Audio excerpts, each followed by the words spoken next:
Hace unos días se hizo en nuestro país un encuentro iberoamericano de turismo y estuvo aquí en Montevideo, vino de visita Gabriela Bruno, que es una argentina integrante de la Red Latinoamericana de Vida Independiente. Además, es asesora sobre accesibilidad y discapacidad de la Cámara de Diputados de la provincia de Santa Fe en Argentina y además es secretaria de la Comisión de Discapacidad del Partido Socialista a nivel nacional, entre otros muchos cargos y actividades vinculadas a la temática. Gabriela, un gusto recibirte aquí en TV Ciudad, en MB Noticias. Muchísimas gracias a ustedes, la posibilidad de estar acá y de dialogar con la ciudadanía de Montevideo y de Uruguay. Bien, revisando un poco para preparar la entrevista, veía que todo lo que tiene que ver con el concepto de discapacidad ha evolucionado en nuestros países y también el de la accesibilidad. ¿Cómo dirías que estamos ubicados hoy?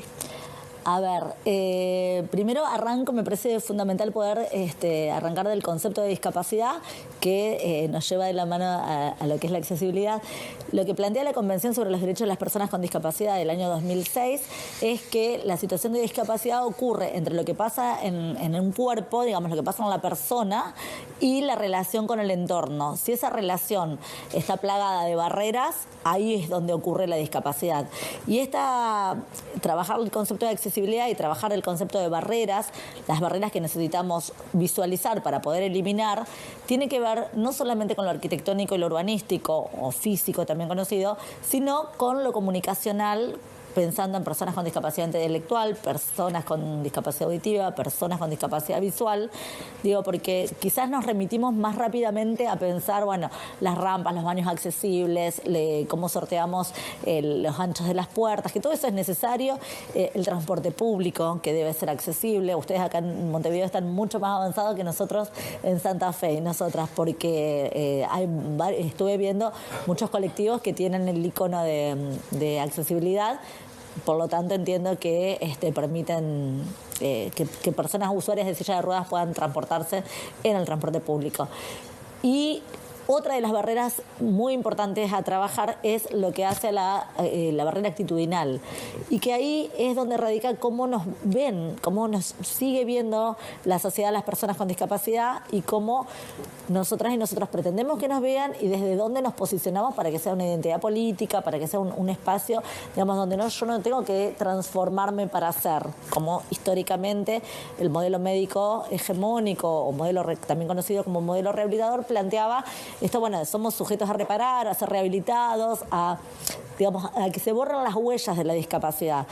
El modelo social y lo que plantea la Convención es decir, bueno, somos personas con estas características, con esta singularidad y requerimos justamente la accesibilidad para poder trasladarnos, para poder ocupar los mismos lugares, para poder ir a un club, a una vecinal, para poder ir a un restaurante, para poder elegir ir a la playa o no, para poder llevar adelante una vida en igualdad de condiciones, además de lo educativo, además de lo laboral. Formar familia o no formarla, elegir administrar mis bienes, un montón de cuestiones que hacen a lo que el resto de las personas no se lo plantean, porque lo viven. Cuando digo el resto de las personas me refiero a quienes no tienen discapacidad.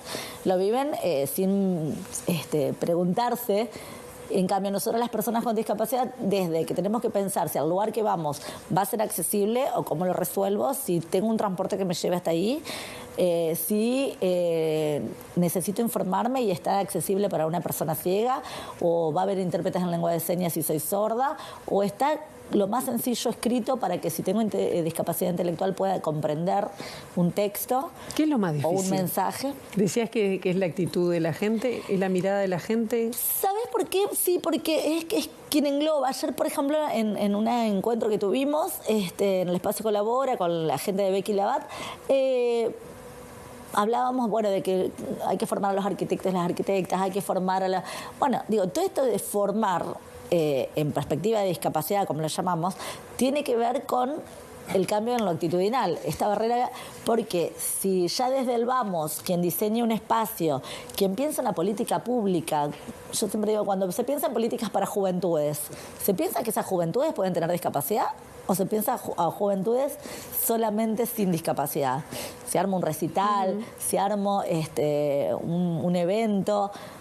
Si pienso en un desarrollo turístico, bueno, pensar que una persona con discapacidad tiene que hacer todo el recorrido, desde que ayer lo hablábamos con Nicolás Raffo, que lo vienen trabajando mucho también en la Intendencia, es que, bueno, desde que elegís un destino, que la página sea accesible para poder saber de qué se trata, digo, que tenga descripción de imágenes si sos una persona ciega, sino cómo haces para, porque muchos de los recursos hoy por hoy de las nuevas tecnologías nos apoyamos solo en lo visual. Claro. Entonces dejamos afuera un montón de gente. ¿Y qué pasa? Sé que ustedes están en esta red latinoamericana de vida independiente, están trabajando en lo que tiene que ver con asistentes personales.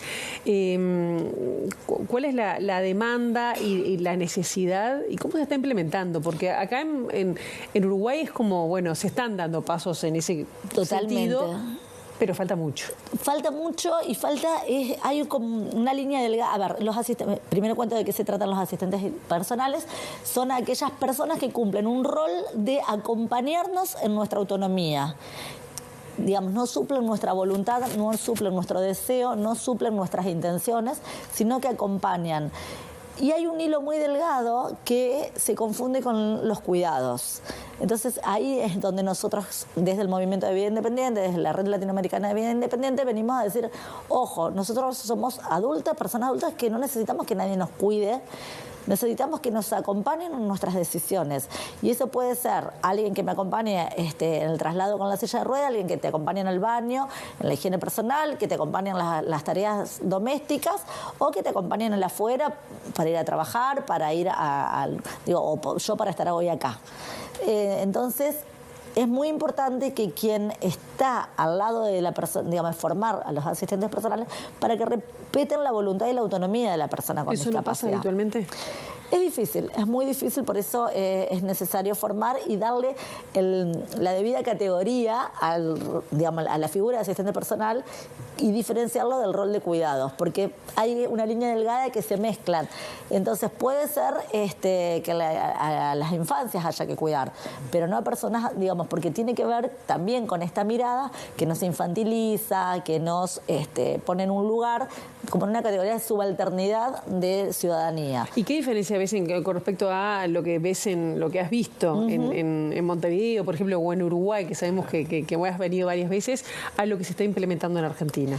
En Argentina todavía, bueno, ustedes tienen el Sistema Nacional de Cuidados con todos sus bemoles, sus avances y retrocesos, digamos, los logros que se han tenido y algunas cuestiones que hay que volver a retomar y seguir trabajando, que van en términos de la autonomía de las personas con discapacidad.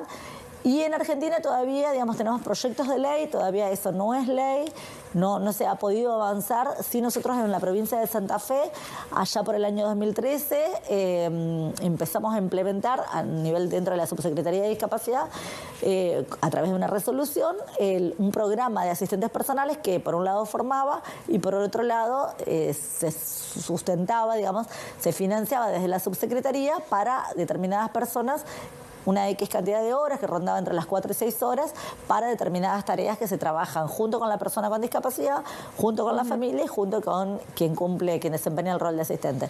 Pero bueno, eso hay que ir por más, hay que ir por generar leyes y generar presupuestos destinados a tal fin, porque para poder ampliar y para que pueda ser realmente una respuesta tal como la necesitamos. Claro, veía que, bueno, o decía que estuviste participando en este encuentro iberoamericano de turismo, pensando en el turismo, pensando en los viajes que uno puede llegar a hacer, pero pensando en la vida cotidiana.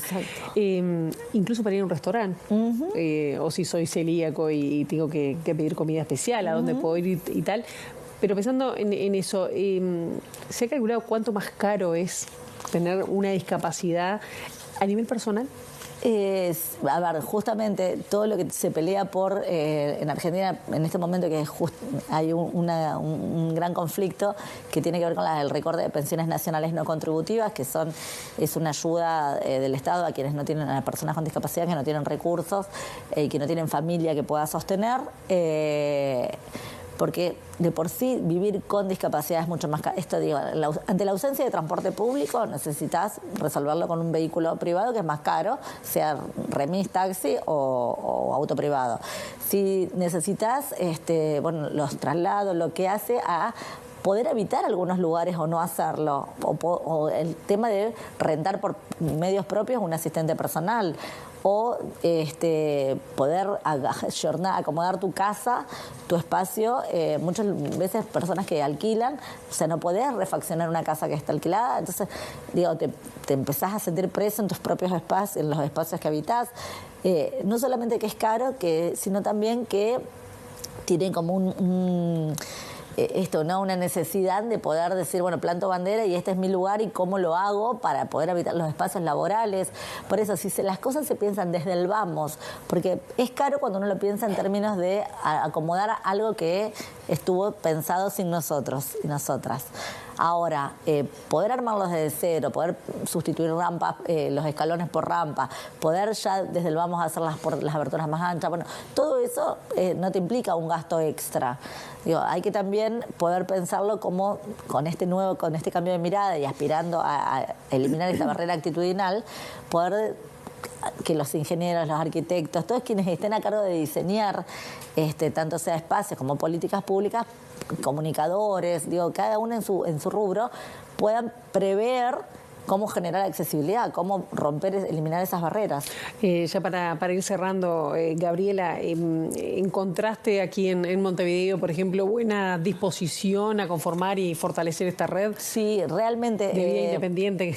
Sí, tanto en formarse como en conformar la red porque es fundamental contar con aliados, yo siempre digo, no solamente del campo de la discapacidad, sino con los feminismos, sino con la gente del colectivo LGBT, sino, digo, hay que buscar otros aliados de los movimientos sociales, porque este es un crecimiento como ciudadanía. Ampliar derechos nos enriquece a toda la ciudadanía. Entonces, bueno, tenemos que aprender a trabajar con otros y con otras, los organismos de derechos humanos, digo, con todos los colectivos que han pasado por situaciones similares. Nosotros venimos de una vulneración histórica de derechos, entonces cómo eso se revierte y no quedarnos solamente en el sector de discapacidad, sino poder hacerlo cuanto más transversal, más amplio, siempre es mejor. Gabriela Bruno, muchísimas gracias. Gracias a vos.